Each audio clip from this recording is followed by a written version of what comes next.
Bryson, how many do we have on the council total? Oh, it's got to be upwards of 30, actually. Yeah, a lot.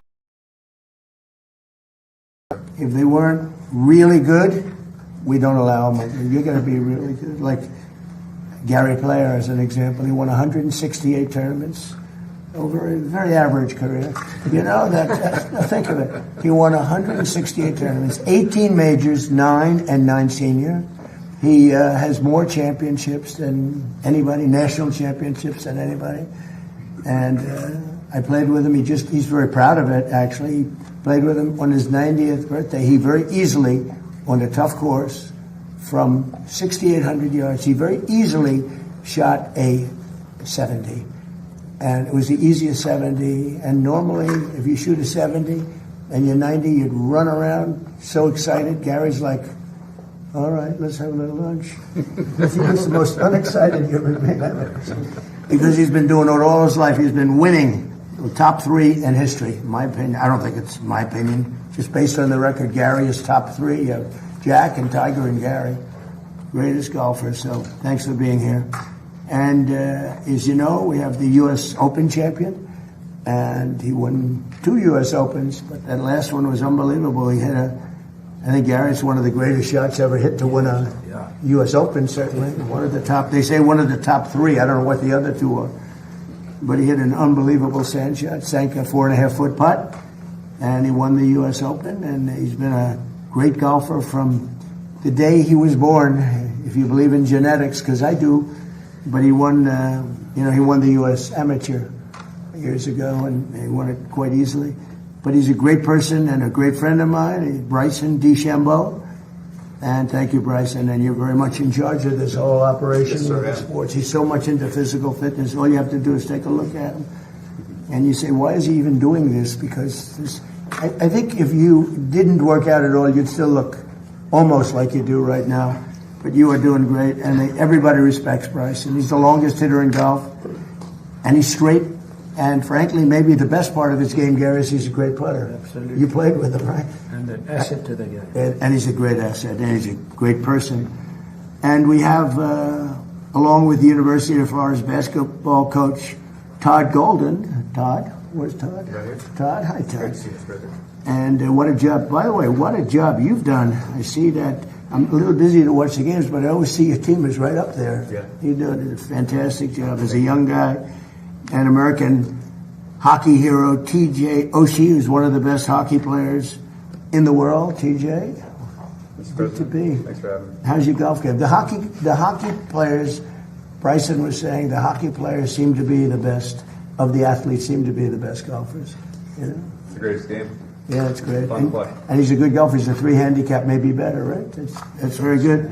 So work on the But putt. stick, Right, Gary? right? Yeah. But stick to hockey, Yeah. right? As a 3, he has to stick to hockey.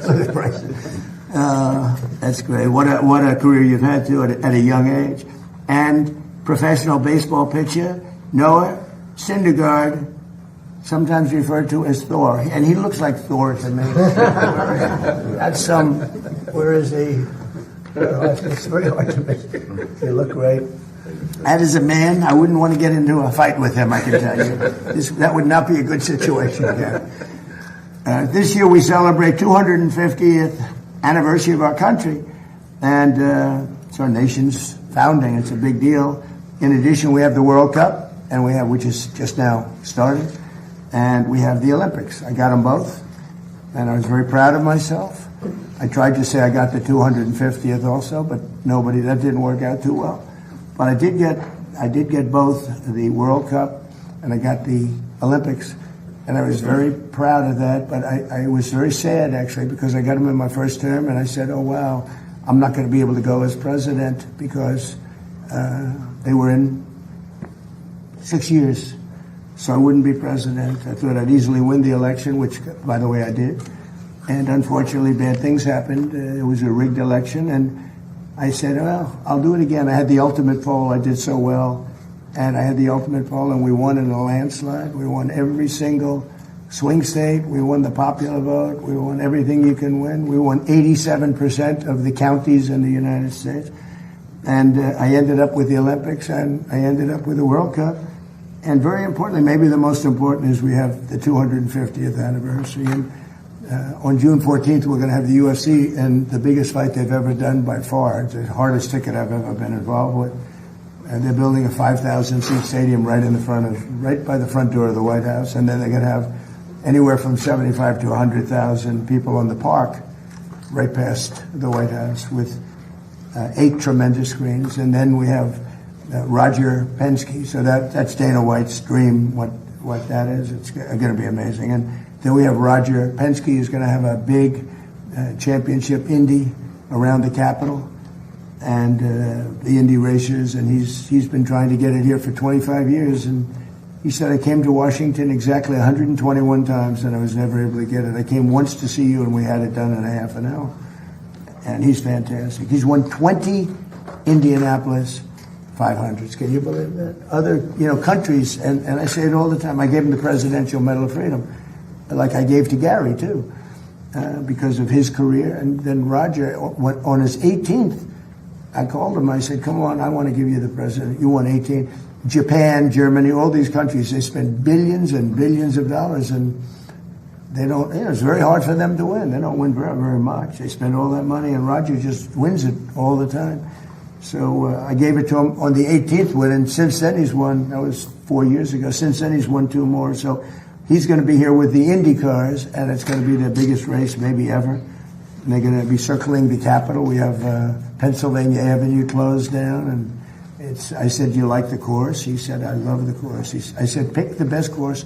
We'll get it for you. Don't go the easy way. Pick the best roads. I don't care. It doesn't matter. And he picked he said it's as good as you can get. And unfortunately, he picked the most important roads in the city, which is a little tougher. But we got it done for him quickly, and that's going to be in August. So we have a lot of really exciting things happening. So today I signed a proclamation recognizing National Youth Sports and Fitness, and I'll also sign the very first copy of the new revitalized Presidential Fitness Test Award, a certificate in recognition of achievement of the gold standard of physical fitness. And this is something that Bryson DeChambeau wanted to do very badly. Bryson's amazing. I mean, he's somebody that can put on 25, 30. At one point, I guess he put on almost 50 pounds. You remember, he looked like a linebacker for the Pittsburgh Steelers. And he decided he didn't like himself at that weight. It was all muscle, Gary. It was like crazy. He looked like a massive football player. You wouldn't want to play him in hockey. And he said he didn't like it. He developed too much speed. This is the problem with people. He had too much speed. He wanted to bring it down a little bit. So he lost. He can put on weight, like up and down like a yo-yo, and he doesn't take the shot, okay? He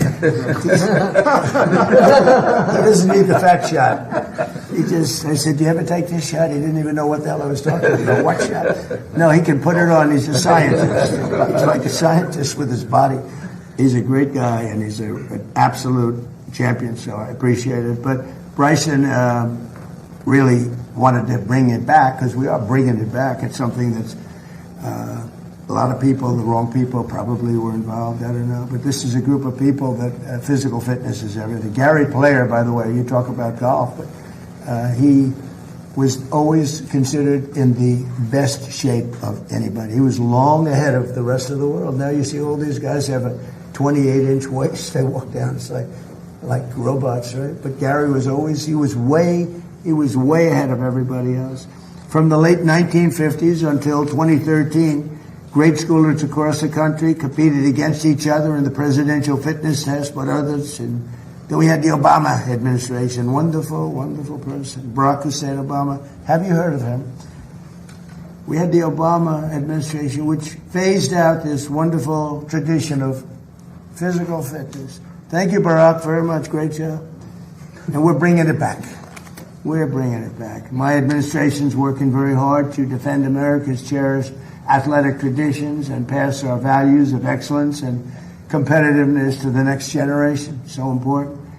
We're working on historic reforms to save college sports, and we banned men from competing in women's sports. That was sort of an easy one. They say, the radical left says, that's an 80-20 issue. No, it's 99-1. They say 80-20. Who are the 20%? I've never met anybody. Nobody's ever come up. So I've been president for 5 years, and nobody's ever come up to me and said, "Sir, you have to allow men to play in women's sports." You know, I've never had one person say it's really important that we allow women to be challenged by men in women's sports, and it doesn't work. So we did that, and with the help of Secretary Kennedy, who's with us, we're striving constantly to make America healthy again, and that's what we're doing. We have unbelievable numbers coming. Bobby will mention it. We have unbelievable numbers coming. So these next few years will be a golden age for American sports, just like it's a golden age for America. You know, we hit an all-time high stock market today, despite that we're in a little skirmish, military. I call it a skirmish because Iran has no chance. They never did. They know it. They express it to me when I talk to them. Then they get on television. They say how well they're doing. And they have no Navy, totally wiped out. They have no Air Force, totally wiped out. They have no anti-aircraft capability, totally wiped out. No radar. They have no leaders. The leaders are wiped out. The whole thing. And then I read the papers and they say how well they're doing. They're not doing well. That's why you have no credibility. No credibility. The news, the fake news, there's no credibility. But the President's Cup, it's going to be something, and we're going to have that. We're going to do very special presentations to Johnny, who, as you know, is the commissioner. He's a fantastic person who runs the soccer. And if I don't know if you know this, but so more tickets have been sold earlier than at any World Cup they've ever had. And the numbers are more than double. They've never seen anything like it. So it's really soccer. I don't know if soccer is taken off or not taken off, but the World Cup is doing numbers like they've never done. They've never done anywhere close. And we have the Patriot Games in honor of our 250th anniversary this fall. It's going to be all on television. And with athletes like the ones that we have here, we're going to continue to win. Our country is doing great. We're breaking records in every way, and I know it's too bad, but I had to do it. We can't let Iran have a nuclear weapon. You might be too young for this. I don't know if I want. They probably know. They probably know better than most people. But you can't let a bunch of lunatics have a nuclear weapon, or the world would be in trouble. The world would be in trouble. So we just hit records on the Dow. It was supposed to be done in 5 or 6 years. Somebody said it couldn't be possible to reach 50 on the Dow. And I reached 50 in the first year. And then I reached 7,000. And by the way, it just set a new record. The S&P just set a new record. It's much higher, 7,500. But they said even harder than 50 on the Dow is getting to 7,000 on the S&P. We did that by the end of the first year, all before the end of the first year. Gary, so think of that. They said we couldn't do it in 4 years, and we did it at the end of the first year. And then, you ever have this? And then I called all my people and I said, we just set every record in the book. The economy is going great. I ended 8 wars. Nobody else ever ended a war. And the person that won the Nobel Prize, Maria, she's a good person. She said, I don't deserve this. This deserves to President Trump. There's never been a man that deserves a Nobel Prize. He ended 8 wars, including India, Pakistan, which would have been a nuclear war. 8 of them. And I called everybody in, Gary, and I said, you know what? We just broke every record, and now we're going to take a hit because we have to make a journey down to Iran to take the nuclear weapon. They would have had a nuclear weapon within 2 weeks. Remember, we sent that beautiful B-2 bomber in, and we blew up their nuclear potential. It was obliterated, for those that are not aware. And to a point where it would take them weeks to dig down, and we wouldn't let them dig down. We have our eyes on it all the time. But it was a very important thing. So we would have had an Iran with a nuclear weapon, and maybe we wouldn't all be here right now. I can tell you the Middle East would have been gone, Israel would have been gone, and they would have trained their sights on Europe first and then us, because they're sick people. These are sick people. And we're not going to let lunatics have a nuclear weapon. The power of a nuclear weapon is something I don't even want to talk about. It's not going to happen. And we have beaten them badly. They're talking, now they're reduced to little boats with a machine gun on the front of them, because They had a Navy of 159 ships. Every single ship in the first week was, right, Pete? Every single ship they had is resting underwater, right? At the bottom of the sea. They have no Navy. It's totally wiped out. Same thing with their Air Force. So we're doing well, but it's all about, having a great country. And one of the things I think that when they talk about physical fitness, one of the things I noticed about friends of mine, all of the people, all of the great athletes here, is their mind is better than people that aren't fit. It's because I think a mind, once you hit a ball well, or you do whatever it is that you run well, or play hockey as great as you play it. But you obviously have to have a certain physicality. You can't have somebody with a great mind and zero athletic talent, right? But when you get up to that league, it's all about the mind. The mind is so important, and these people express it, I think, better than anybody. So with that, I'd like to ask somebody that's done really an incredible job. He has got some group of people that love him, some big group of people. It was a big day when he endorsed me for president. Very unusual, because I happen to be a Republican. I would say that Republicans were not too big in the Kennedy family, but they're big now because he's the biggest in the group, and everybody respects him a lot. He's doing a fantastic job. So, Bobby, would you say a few words, please? Yeah, thank you, Mr. President. When almost immediately after my uncle was elected in 1960, he came across some federal data that showed that 5% of American kids were obese. And that was more than double the European number. And he became very concerned that Americans were becoming soft. And he published an article before his inauguration called The Soft American, in which he said that there's a national security issue. It threatens our economy. We need a vigorous population that is in good shape spiritually, morally, physically, if we're going to continue to exercise leadership around the world. And he launched the physical fitness test, which became a milestone for my generation, for several generations after me. It was an enduring rite of passage for us that everybody in my generation remembers. It was a benchmark also because we did pull-ups, sit-ups, shuttle runs, and a number of other events, and it was a benchmark for measuring national physical fitness. Around that time, my uncle came across correspondence between Teddy Roosevelt and the head of the commandant of his Marine Corps. And Teddy Roosevelt asked him, what are the metrics? What are the physical requirements for a Marine? And Roosevelt, or the commandant, wrote him back saying that a Marine had to walk 50 miles in a single day with a 30-pound pack. My uncle wrote a letter to his commandant and said, can today's Marines do the same thing? The following day, he had a cabinet meeting. It was on a Friday, and he had private cabinet meetings, unlike the ones that we have to go through here. My uncle was, I'll just say this, my uncle was proud. He was the first president that televised press conferences. And he was very proud. He did more press conferences than any president in history. He did 64 in his 1,000 days in office. This president does that every 2 months. He does a press conference every day. Our cabinet meetings, for better or for worse, are also televised.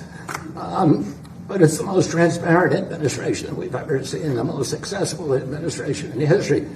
And he went into that cabinet meeting, that private cabinet meeting that morning, and he said to the cabinet, one of you has to do a 50-mile hike this weekend to show the American people that we're in shape. And this cabinet could have done it. We have a bunch of thoroughbreds on this cabinet, Pete and Scott and Sean Duffy and Linda and Tulsi and Doug Burkham and Jameson and all the rest. There's a lot of people who could probably do a 50-mile hike. What about me? You didn't mention mine. This guy walks 9 miles a day on a golf course every weekend, so he could do it in the breeze. When I'm not using a car. Go ahead. My father was the only one who could do it.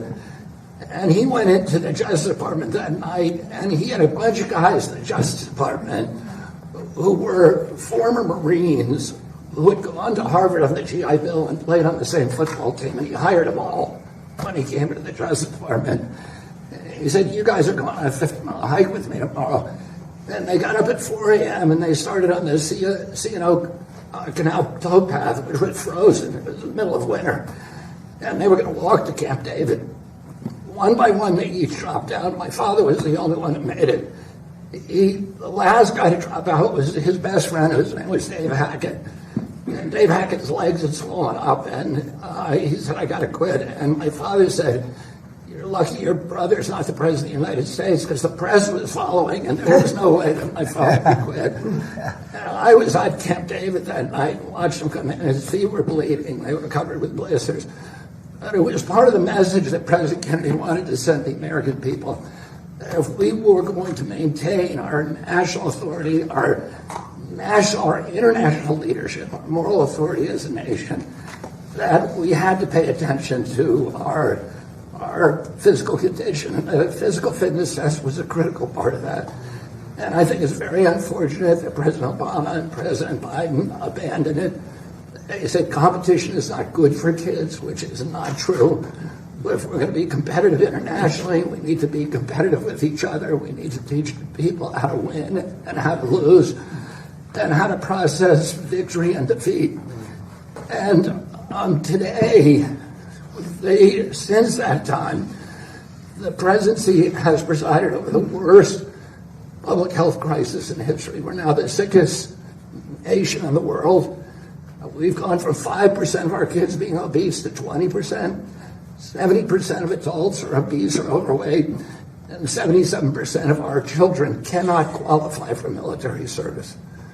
And that should be an eye-opener for all of us.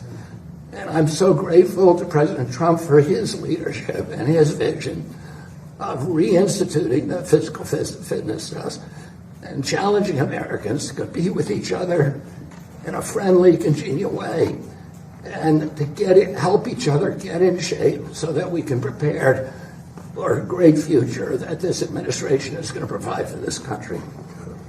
That was great. Right? Bobby, do you ever see a picture of Bobby working out? It's like, I said, you got to be kidding me. He's in great shape. I didn't know that about your father. That's very impressive, huh? Did he work out a lot, Bobby? He was a great guy. He was an athlete, and he was always in good shape, and he played sports every weekend. Was he, your uncle was a great athlete too, wasn't he? A very good athlete. My father was the only one of the brothers that lettered in football. Oh. Jack was a swimmer, which allowed him to save his crewmates when his ship went down off the Solomon Islands. So he was able to swim, drag one of his shipmates to shore because he'd been on the swim team. It's a great story. Very interesting. Bobby, that was very good. It's quite interesting. Everybody was listening. You know, usually people are sort of wandering off as people speak, but not when Bryson speaks or when Gary speaks. Go ahead, why don't you start it? Yeah, Secretary Kennedy, thank you for those inspiring words from your uncle, and thank you to the President of the United States for helping reestablish this presidential fitness test. It's been something that we've been looking forward to doing for a long time.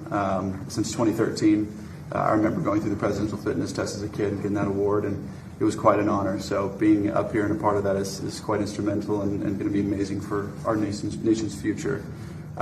Reestablishing the golden standard of the presidential fitness test has been a huge deal for me. Is that these kids now are going to have a healthy future. That's really an important thing for us to note here. Is that we want to make sure our kids have the best opportunity to succeed in life, and not only from their mind, but their health and their well-being. Their physical fitness is a huge priority to helping them become better human beings in general for our nation. And so what's quite honestly cool is Secretary Hegseth here has allowed us to be involved in over 160 schools, military bases with DOIA and institutionalizing this presidential fitness test in those schools. So I have to say thank you so much for helping establish that, and hopefully here soon we can do that across the nation, of which we believe will have a tremendous effect on these kids and their future. So I just wanted to say thank you to the President, thank you to the cabinet members for everything you've done, and we're going to go out there and have a great day on the field and give these kids some fun things to go and play with, whether it's football, soccer, doing some pull-ups. Can you guys do pull-ups? You guys, no? We'll help you. We'll help you. But that's a part of the presidential fitness test, is aspiring to help these kids become a better version of themselves. And that's what I couldn't be more excited to be a part of. I want to say thank you to the athletes that are here today and to Gary Player. He's always been an inspiration to me, and albeit I'll never get to your record, I thank you for giving me aspirations to hopefully get 1/8 of what you have. So thank you. And lastly, just want to say to the kids, most important thing you can do is always get 1% better a day. That's the most important thing I can give you guys. Try to be a better version of yourself every day, because one day you could be up here as well. You could be up here as well. So thank you, Mr. President. Thank you for everybody for being here, and I can't wait to see what we can do out there today. Good. Thank you, Bryson. And this is really for Bryson, because he's worked so hard on this. He really put it together. He's got the best athletes in the world. I think it's actually 41 or 42. And all top people, all big names, top people, and they all want to do it. And Bryson, I was given a little idea by Bobby. He mentioned Camp David, and it's a special place. And I think we should have our next meeting, the full meeting at Camp David. Okay? Sounds great. So it's like a very special place. Amazing. So we'll do that.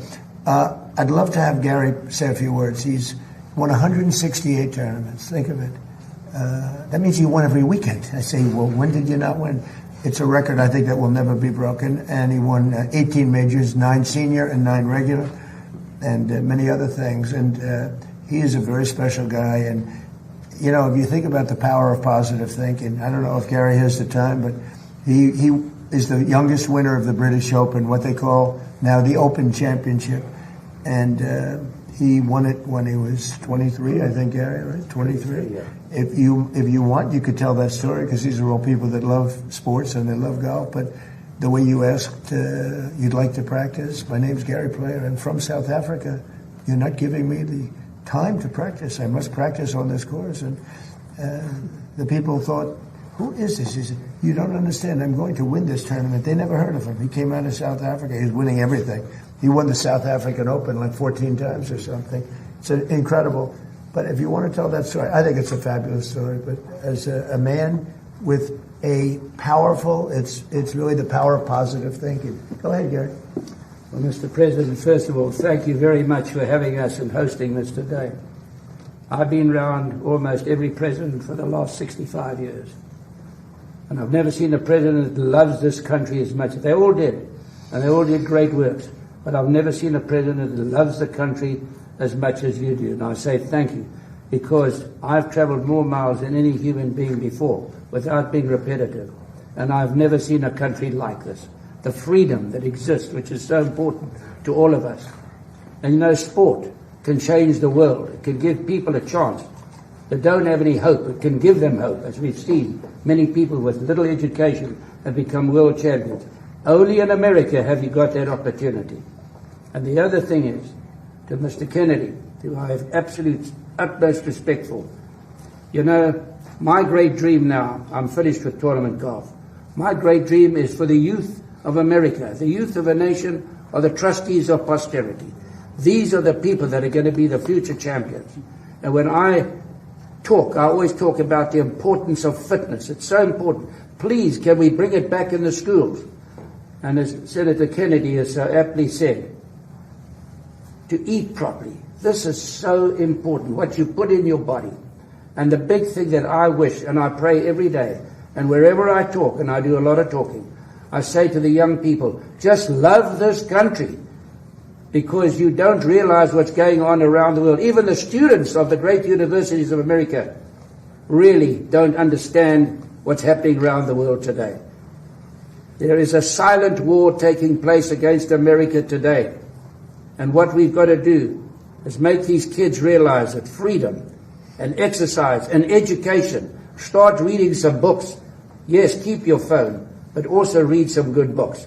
And listen to what Mr. Kennedy has said. What you put in your body is so important. What a wonderful job he's done, and all your cabinet members, in which I say thank you for maintaining this great word, this cherished word, freedom. Thank you very much, Gary. And Gary is way ahead of his time, always. And how many Masters did you play in, Gary? It's a record, I think. 52. 52. Think of it, 52. And most of them you had to qualify. After you won it, how many times did you win it? 3. So when you win it 3, you get to play a little bit. But most of the time you had to qualify. But 52 Masters, it's amazing. And did well in every single one of them. Pete, could I ask you to say a few words? Sure. Yes, sir. You could maybe speak a little bit about the subject that they want to hear about also if you want. But just say a few words if you want. Absolutely, sir. Well, fitness, standards, competition, that's what we're all about at the War Department. So bringing those things to education is something I remember as a kid. I mean, the Presidential Physical Fitness Award was the pinnacle event at Forest Lake Elementary School every year, and I wanted to be the best. And I wasn't, but I worked my tail off every year to try to get there. Pull-ups, push-ups. I couldn't do the V-sit and reach. I could never beat that one. But I remember it because it was something my country clearly elevated as important. We should be in shape. We should compete. And there's winners and there's losers.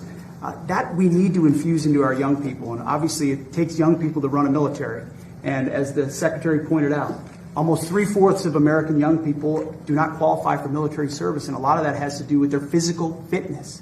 So we're proud at the War Department to put this first into Department of War education activity. Our schools, 161 of them, across 30 installations. It's going to be mandatory for the young kids of those service members who use those schools. And we hope that's a pilot for all of American education. We hope the rest of America follows. We need young, strong, healthy Americans, whether you serve in the military or any other aspect of your life. And I think this presidential fitness test, Mr. President, is a perfect thing to restore that sets those standards high for young people and something for them to achieve. The idea that competition is bad is the beginning of decline of a nation. Competition is critical to who we are and ensuring America stays on top. And speaking of staying on top, Mr. President, we are, as we talked about this morning, Project Freedom is ongoing. We're ensuring that we have control of that strait, which we do. And ultimately, Iran has a choice to make, and they know we're in the strong position. We hope they make a wise choice, and nobody better to make that deal, Mr. President, than you. Thank you very much. Thanks. Doing a great job. A man who's in you talk about athletes. This is a very serious athlete, happens to be in charge of a little thing called housing. Yes, sir. Say a few words, sir. Yes, sir. Thank you, Mr. President, and thank you to all the great athletes and ambassadors that are here and to the kids that are here. You know, that word competition, I made a living competing, and being in the top physical fitness that I could be and playing in the National Football League. And one thing I want to remind the kids and really our country is competition brings out the best in us, be it in sport, be it in business, be it in education. And you always want to be the best you can be, as Bryson said, every single day getting better. And I'm grateful that I have an opportunity to play in the National Football League, but it taught me how to be a good teammate. It taught me how to be humble in victory and to be steadfast, in defeat, as all these great athletes know. And Mr. President, thank you for just your leadership in our country, but also for this important issue of having physically healthy children and a physically healthy nation. And Bobby, thank you for reminding us of your uncle and your father, of how important it is for us to look at the man holistically, spiritually, morally, physically, mentally. And I think America historically has been the leader in all of those areas, but we are at a critical function in our nation. And so I would encourage everyone, this transcends politics. Physical fitness is good for every man and woman and child in the United States of America. So, Mr. President, I'm committed to this. I've seen the benefits of it in my own personal life. My family and my cabinet colleagues are 100% behind this. And so I would encourage all the young people of America, parents, teachers, educators, to take inventory and hear what these leaders are saying about the national security of our country, and make sure that we're encouraging our young people to get out, get your hands dirty, get your knees going, get on the monkey bars, start running and jumping and playing together. Because if you're a good teammate, the stronger team we are, the stronger country we are. So thank you, sir. Well, thank you. I have to just say we have a star named Linda McMahon, and she's made a tremendous amount of money on sports. They are great athletes, in my opinion. WWE, with her great husband. What they built is incredible. They sold it for a fortune. Billions and billions of dollars. You made more than Bryson and Gary. If you add it up, would you say a few words? And she's one of our great stars. She is a phenomenal person. Go ahead. Well, that intro is a hard act to follow. That's tough. But I think what we've talked a lot about fitness, and I think that's incredibly important because that's what all this is about. But the Greeks had an axiom: sound mind and a sound body. So as Secretary of Education, clearly, I want all of our schools to be able to adopt, these programs. We don't control curriculum from the Department of Education, but I sincerely hope the emphasis that is being refocused on kids and being fit and being able to compete. That's what you said, Pete. All of us are saying the same thing, but let's not forget it's about also a sound mind and a sound body. In order to have a sound mind, you do have to eat well, you do have to exercise, you do have to train, and you do have to be fit to do that. And if we all are, we are the best of who we can be. So I encourage all of you to enjoy playing and competing and being good sports, while you're doing. But don't forget you're studying all of your academics because it is all part of the total package. Thank you, Linda. Great job. Appreciate it. So we have a couple of other guys. If you guys wanted to say anything, or we'll just take some questions. And if you'd like, you could ask the big guy, how fast did he throw it? He threw it very fast. It was very scary. Scary. Do you want to say something? I guess I'll just reiterate the thanks, Mr. President. Thank you to the cabinet members for this opportunity to be here. Thank you, Bryson, to allow me to be in this elite company of people. Pleasure to meet all you guys. And Let me look at you. You're an embodiment of the physical fitness test. So we got to get you on He the is seriously a good physical fitness. And Coach, you've done great at Florida. Thank you very much, sir. No, incredible honor to be here. This is something that I'm passionate about, and I think it's imperative that we're doing this for our youth right now. Through experience, my wife and I have two young kids, 9 and 7. They're very active, very athletic, but I can see some of their classmates and some of their teammates, staring at screens all day. And again, as I said, it's really important that we do this now. And not only I think this will improve the overall physical health of our young people, but I think it'll also help the mental health of our young people as well. And just in case you don't know, he is a coach who just came to a team and just took it right from the beginning. Just unbelievable job you've done. Thank you very much. You're a very rich guy. They'll pay him anything. I want to represent him. They'll pay him anything. He comes in and it's just boom, this so well. Congratulations. Who's going to win in hockey? It's a tough one. Colorado's the favorite.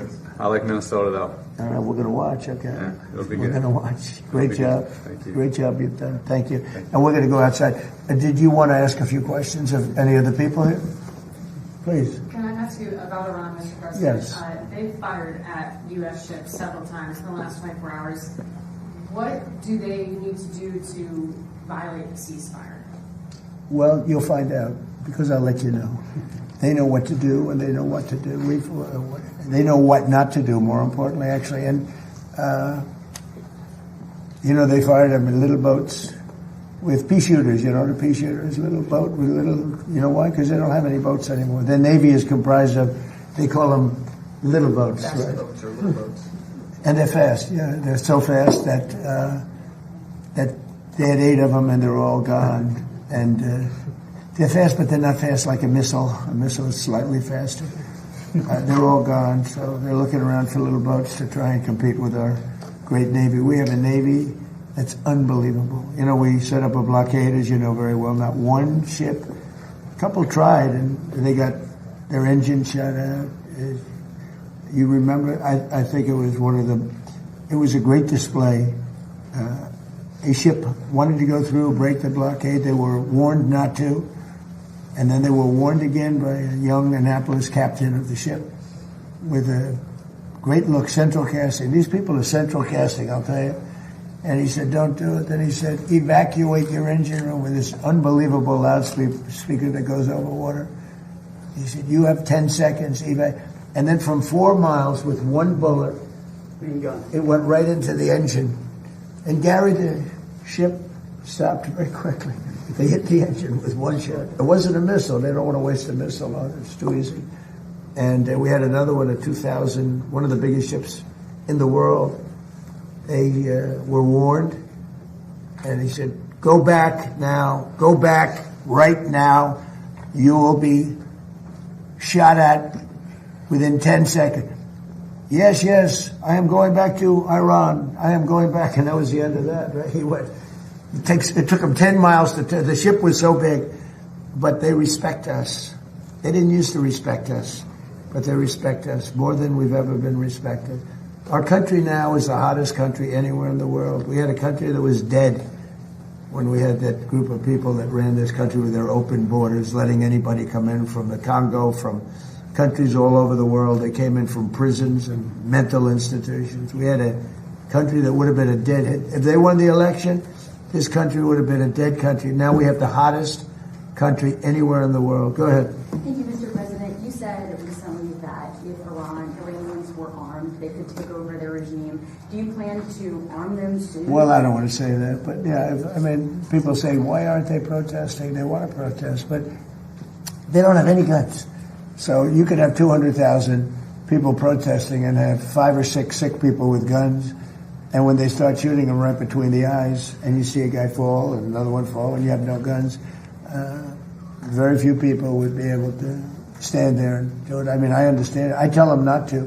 Don't forget, they killed 42,000 people last month. 42,000 unarmed protesters. They had no guns. So they had a 250,000 people crowd, and they had snipers. They had like 4 or 5 snipers in buildings up high. And you're standing there, and all of a sudden the guy on your left goes down, and somebody. That's what happened with the women protest. They had 200,000 women protesting a year ago, and everyone thought that was the end of Iran. And then all of a sudden, a woman dropped dead with a bullet right there, always right there. Then another woman dropped, and then the word started to spread, and then there was panic, and then they ran, and so I don't want that to happen. We don't need that, we don't need it. But the only reason that they want to protest so badly, but they don't have weapons. Yeah. Thank you, Mr. President. Next week, you have a very important meeting with President Xi in Beijing. Secretary Bessent has said that a top priority on the agenda will be Iran. What do you hope to achieve with President Xi as it relates to Iran? Well, I have a very good relationship with President Xi. I find him to be a tremendous guy. And we get along well, and you see how we do. We're doing a lot of business with China and making a lot of money. We're making a lot of money. It's different than it used to be. But I'll be talking about that'll be one subject. But he's been very nice about this. In all fairness, he gets like 60% of his oil from Hormuz, and I think he's been very respectful. We haven't been challenged by China. They don't challenge us, and he wouldn't do that. I don't think he'd do that because of me. But I think he's been very respectful, and we've offered, if he wants to send the ships to the United States. I think one of the big things that's happened is I made a statement: send your ships to Texas. It's not that much further.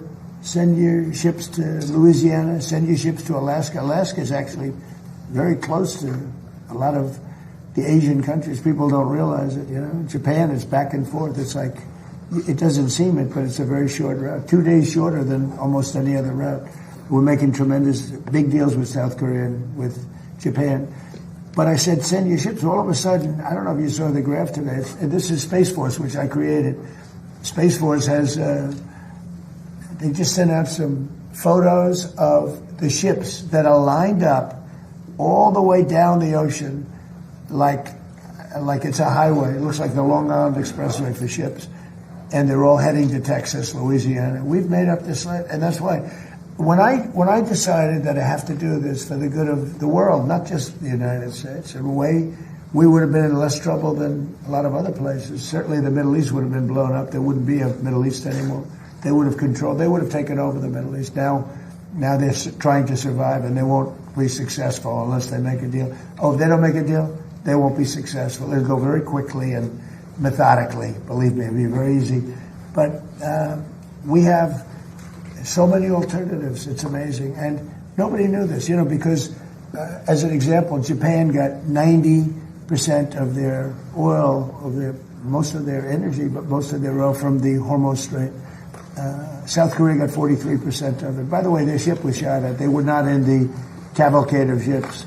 They decided to go it alone, and their ship got the hell knocked out of it yesterday. But They didn't shoot the ships that were guarded by us, I'll tell you that. We knocked down a lot of missiles. So what happens is that we have a situation where we have total control. As you know, the blockade's been amazing. It's like a piece of steel. Nobody's going to challenge the blockade. And I think it's working out very well. We're going to see. I can say this, Iran wants to make a deal. What I don't like about Iran is they'll talk to me with such great respect, and then they'll go on television, they'll say, we did not speak to the president. We did not, I just spoke to, we did not speak to the president. So they play games, but let me just tell you, they want to make a deal. And who wouldn't? When your military is totally gone, we could do anything we want to them. Who wouldn't? Please. On the filibuster, Mr. President, you posted a lot about wanting to eliminate the filibuster. It hasn't happened. Are you disappointed in leadership? Yeah, no, I'm disappointed. I like John a lot, but he has a couple of Republicans that are foolish people. A couple of them I like, a couple of them I can't stand, actually, if you want to know the truth. Although I am, according to CNN, 100% approval within the Republican Party. That's better than your record, Gary. I'm at 100% approval. Did you see the CNN poll? Nobody talks about it. CNN, I think the people that did that poll probably got fired. But within the Republican Party in MAGA, which is basically 100% of the party, I think, but 100%. No, I think that you're going to see some very interesting things. The filibuster, if you had it, we should have the Save America Act. We should have voter identification, voter ID. We should have proof of citizenship. We should have mail-in voting for the military and people that need it, but not for everybody. Because anytime you have mail-in voting, they're going to cheat. And they cheat like dogs. And they have to cheat. You know, in all fairness to the Democrats, when you have men and women sports, when you have open borders, when you have transgender mutilization, don't listen to this, kids, of your children, transgender mutilization of your children, for everyone. When you have policies like that, you have to cheat. It's the only way they can win. And we shouldn't allow them to cheat. And we should terminate the filibuster, because if they get the chance, they'll do it in the first hour back. Mr. President, thank you. When Iran is seeing 50% inflation, they've moved money from their sovereign Their economy is crashed. Would you allow their financial system then to fail? Well, I guess so, because we're making it fail, right? Is that what it takes? I hope it fails. Is that what it takes? You know why? Because I want to win. It takes getting pounded on by the military, I think, for more. But in addition to that, it is failing. You know, we have sanctions on them, tremendous sanctions. Scott Bessent's done a great job. We have sanctions that nobody's ever seen before. No, they're failing. Their currency is worthless. Their inflation is probably 150%. The real number is 150%. They aren't paying their soldiers. They can't pay their soldiers. The money is worthless. No, they should do the smart thing, you know. They should do the smart thing, and because we don't want to go in and kill people. We really don't. I don't want to. It's too tough. Great people. I know the people. I have so many Iranian friends from New York and from other places over the years. They're great people. I don't want to kill those. Gas prices in the United States. Is it possible that you can talk about that? Well, wait, go ahead, finish it. Yeah, gas prices in the United States are $1.48 cents a gallon. Oh, You said they would come back down.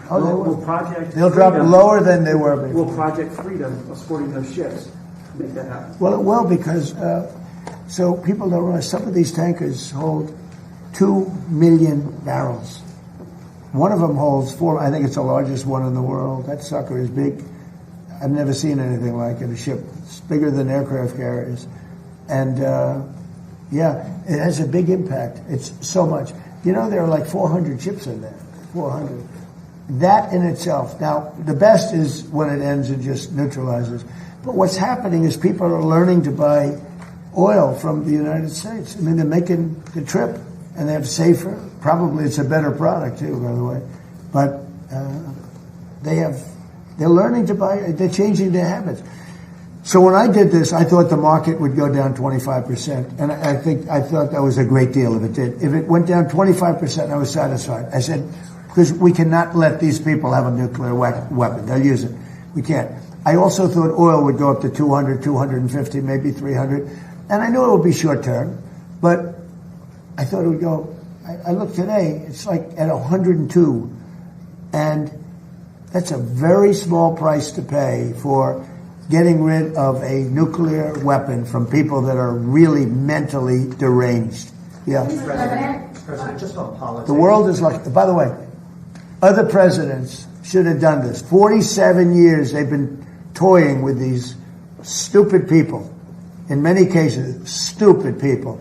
This should have been done by Obama. He went the other way. He was giving them cash. He sent plane loads of Boeing 757, took the seats out, and put green cash, $1.7 billion in the plane. Every bank in Virginia, D.C., and Maryland was stripped of their cash.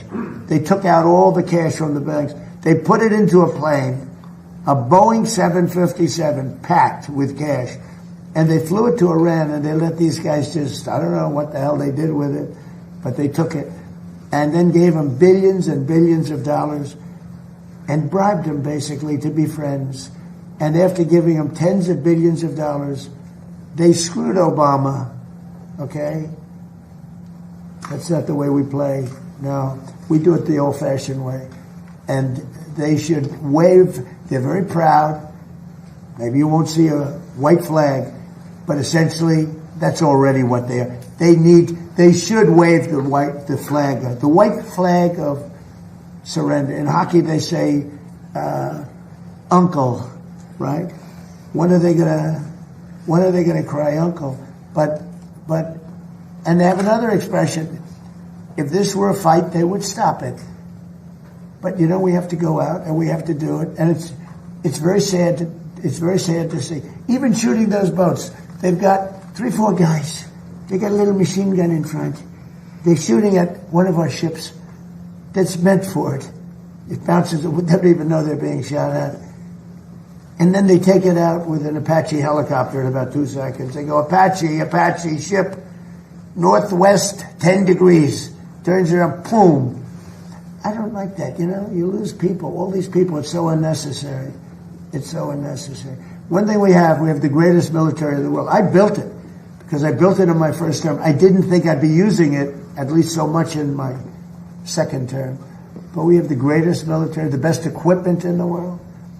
We had 111 missiles shot at one of our assets, one of the aircraft carriers, a week and a half ago, 2 weeks ago.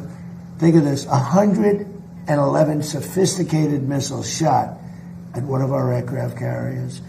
And every single one of those missiles was shot down with no problem whatsoever. If you would have said that 10 years ago, 5 years ago, it would have been an impossibility. You would have had to take those shots. Every single missile was laying in the water far away. I mean, they weren't even upset. And they're the coolest people. If you ever see them, you know, Pete, when they do the missile, right? They say, missile coming, and these guys go, it's like almost like, they're very smart. These are extremely smart people. They go to very good schools, but they shot down. Who would think they're like a needle in a haystack? 111 missiles shot. 111 missiles were knocked down into the water. Didn't even get close to the aircraft carrier. No, nobody has a military like this. Okay, a couple of more, and then I want to go out and watch these great athletes. I'm not talking about him and him and him. I'm talking about these kids, because I think you're going to be far better as an athlete than anybody behind you, okay? Do you agree?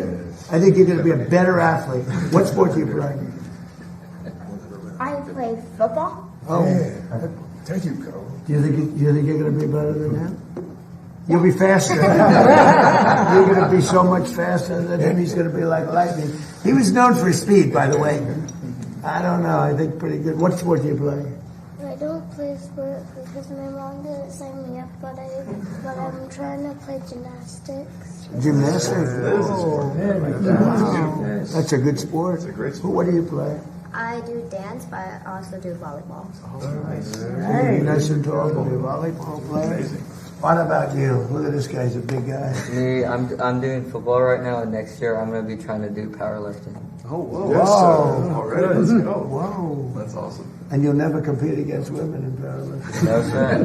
Did you see that they had a man powerlifter and he decided to go the opposite direction? He took a record, stood for 18 years. He beat it by 119 pounds. Okay? They put the little quarter of an ounce. To 18 years it stood. This guy came, he was a failed powerlifter. But he went on the other side and he decided that he wanted to go into women's sports and he broke the record by 118 pounds. Think that's fair? So I don't think we'll have to worry about you. Yes, sir. You're going to do good. Are you a strong person? Yes, sir. Good. You think you can take me in a fight? I think you could. Hey, that would be embarrassing, wouldn't it? How about you? What sport do you play? I play volleyball, and in the summer I'm trying to get into soccer. Wow. Wow. And with your height, do you smash the ball, the volleyball? Do you get up high? Can you jump high? Not really. Soccer might be better. I don't want to be. I'm just looking. I think she'd be a great soccer player. That's good. Good luck, okay? What about you? Hockey and golf. Well, and you know that guy, right? Yes. You know that guy. Do you think you could be as good as him someday? Not easy. Better. Won't be better. And you play President, golf? this young man today, of all the young men I met, he had the best manners possible. He was a smile. I said, "How are you?" He looked me in the eye and he said, "Fine, thank you, sir. How are you?" Not just good. Are you a good golfer? Yes. So, what's your handicap? Do you have a handicap? 15. So, this man is 90 years old. Do you think you could beat him?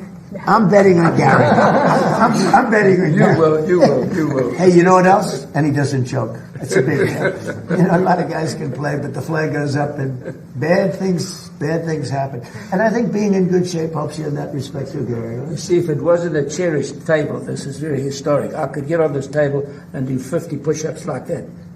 Most people can't do that, even when they're going in the army, right? Yes. So you've got to keep in shape. Yes, sir. And you tell everybody how you love this country. Yes. Okay? Good way to end. So we're going to go out. We're going to say hello to the athletes. We have young and great athletes. We also have some big superstars out there waiting for us.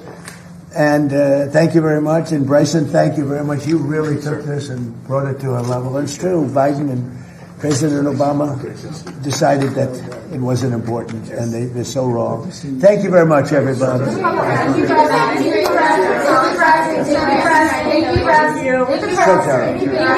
Thank you, President. Thank you, President. So bad. So bad. Thank you, President. Thank you, President. Thank you, President. Thank you, President. Thank you. Thank you, Mr. President. Thank you, everybody. Thank you, guys. Thank you, guys. Thank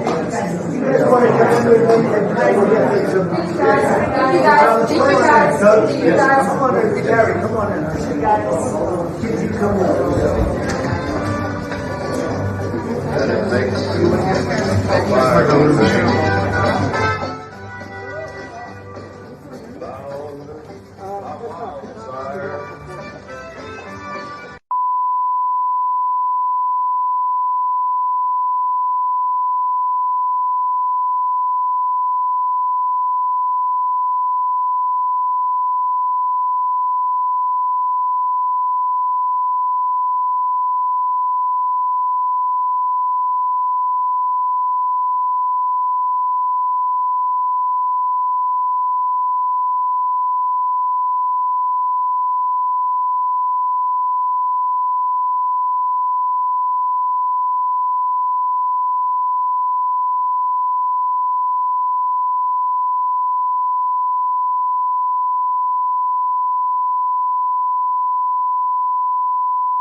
The taste of love is sweet when hearts like ours meet. I fell for you like a child. Oh, but the fire went wild. I fell into a burning ring of fire. I went down, down, down, and the flames went higher. And it burns, burns, burns, the ring of fire, the ring of fire. I fell into a burning ring of fire. I went down, down, down, and the flames went higher. And it burns, burns, burns, the ring of fire, the ring of fire.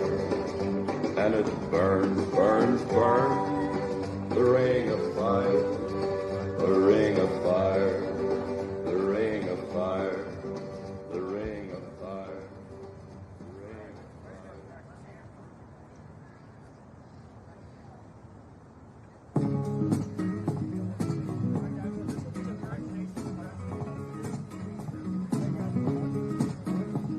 Jolene, Jolene, Jolene, Jolene, I'm begging of you, please don't take my man.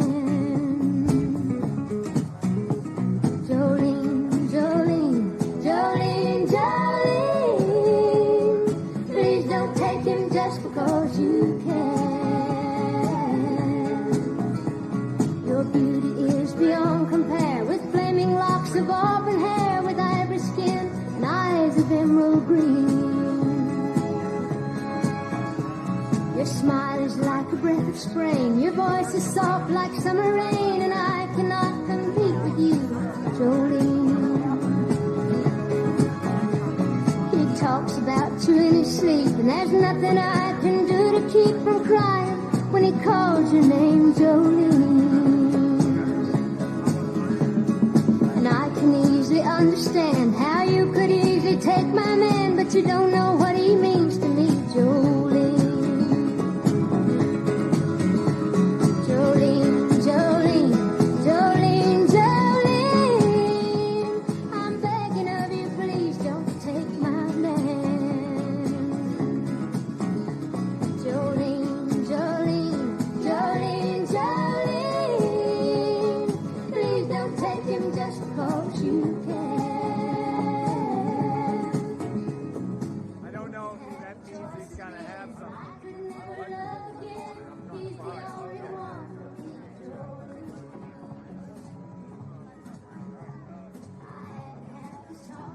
My happiness depends on you, whatever you decide.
Well, East Coast girls are hip. I really dig those styles they wear. And the Southern girls with the way they talk, they knock me out when I'm down there. The Midwest farmers' daughters really make you feel alright. And the Northern girls with the way they kiss, they keep it like this for all night. I wish they all could be California. I wish they all could be California. I wish they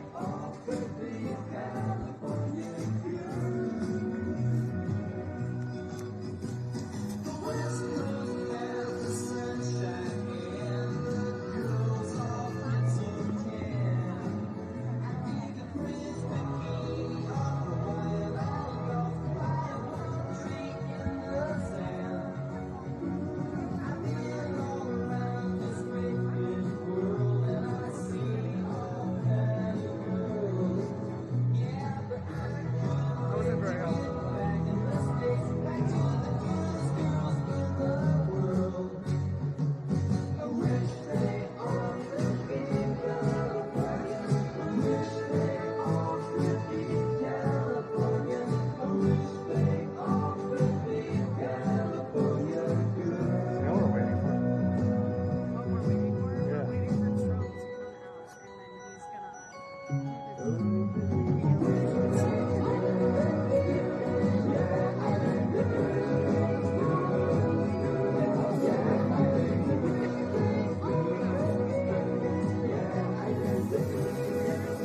know, yes. Look like that.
Good thing. How you doing now? How about now?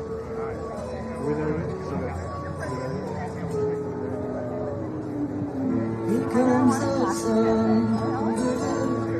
Here comes the sun. I say it's alright. Darling, it's been a long, cold, lonely winter. Darling, it feels like years since it's been here. Here comes the sun. Here comes the sun, and I say it's alright.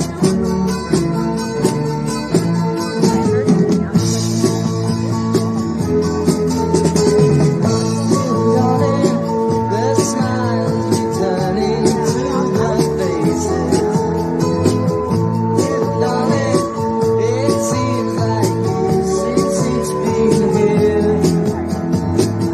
Here comes the sun. Here comes the sun, and I say it's alright.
Just a small town girl, living in a lonely world.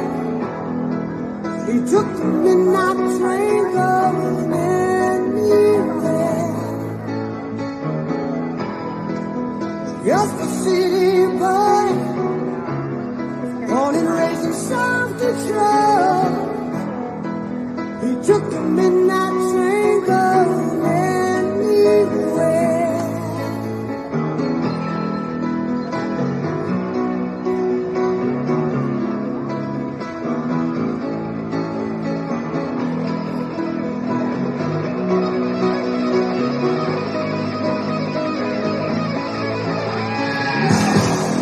A singer in a smoky room, a smell of wine and cheap perfume.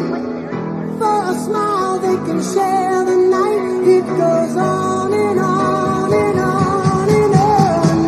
Strangers waiting, up and down the boulevard, their shadows searching in the night.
free flowing discussion about.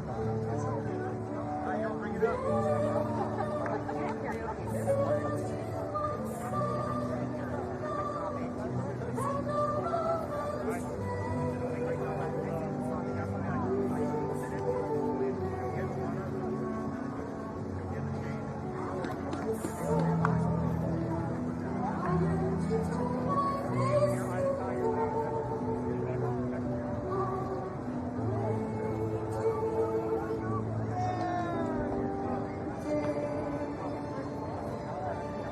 Now won't you run just before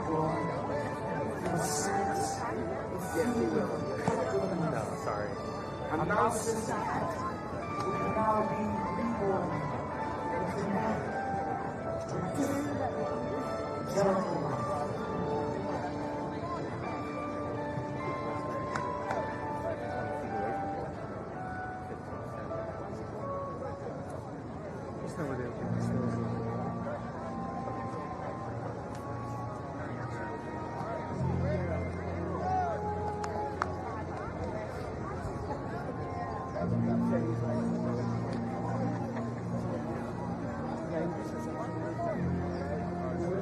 It's on 24/7. Micah. Question. Turn your face to the moonlight. Let your memories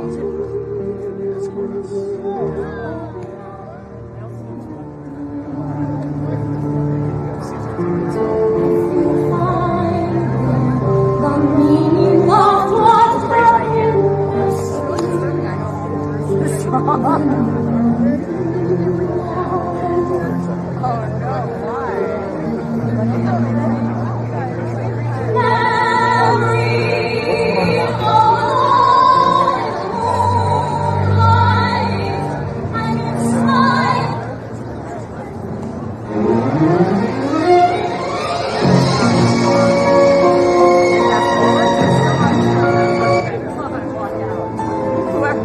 I like to think the president's on his phone and be like, nope, skip.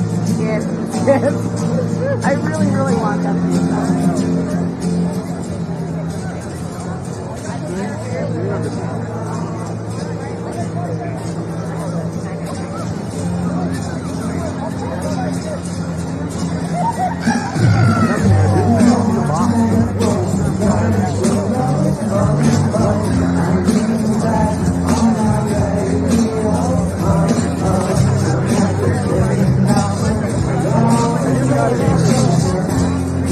Thank you.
How we doing?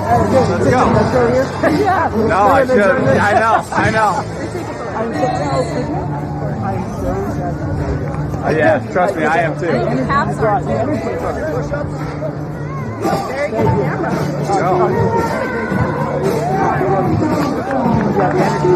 Thank you.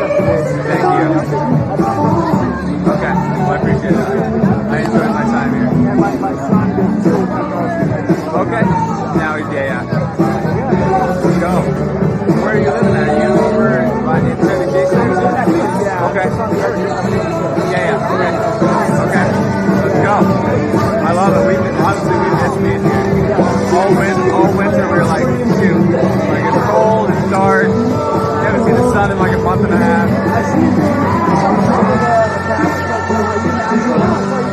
Yeah, so I had, it's like a part-time thing with Caps and then like almost full-time with ESPN. So it's been fun, it's different. Yeah, thank you.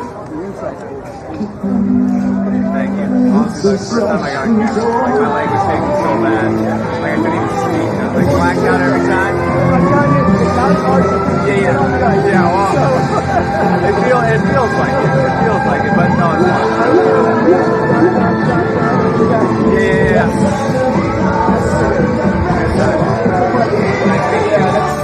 Thank you.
I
keep a close watch on this heart of mine. I keep my eyes wide open all the time. I keep the ears out for the night to find. Because you're mine, I walk the line.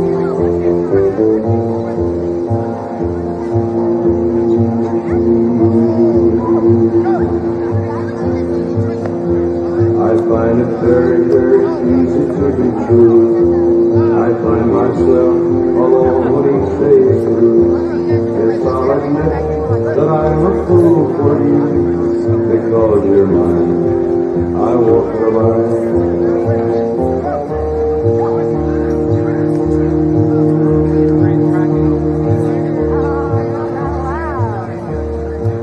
As sure as night is dark and day is light, I keep you on my faculty and mind. And happiness I've known proof that it's right. Because you're mine, I walk the line.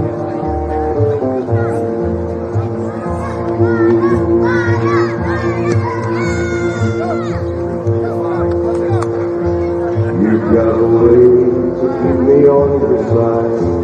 You give me cause for love that I can't hide. For you I know I'd even try to turn the tide.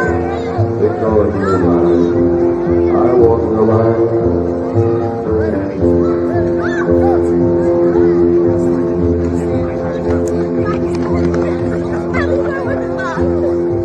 I keep a close watch. There we go.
You shake my leg and you rattle my brain.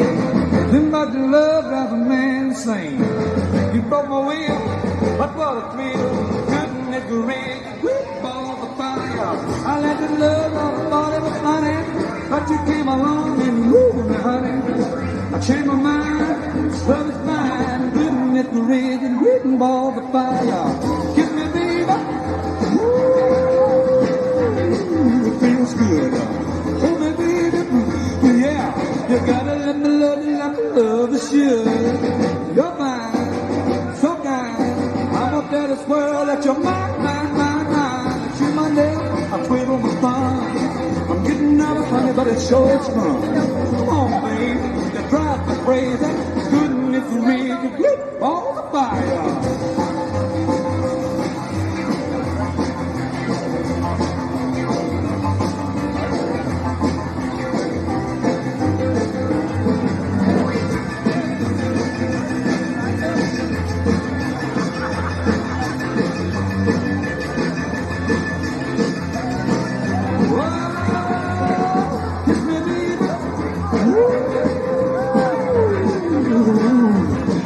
Feels good, yeah.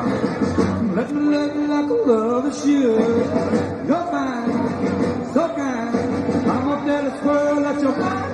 But you know they're gonna feel my fun. I'm real nervous, but it sure is fun. Come on, baby. If everybody had a moon across the USA, then everybody'd be soon like California.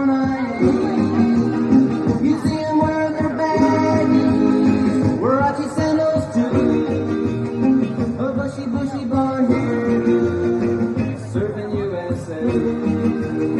You'll catch them surfing outside Ventura County Fire.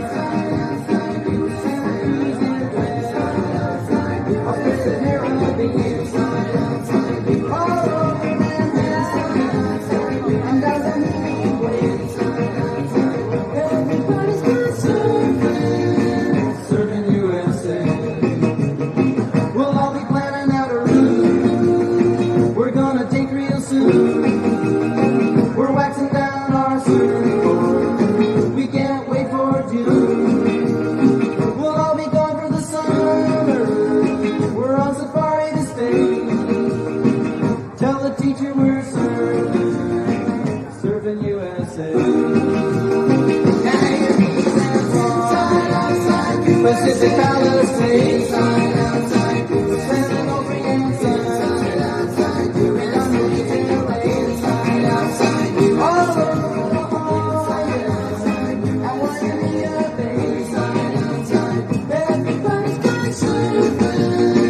Surfing USA.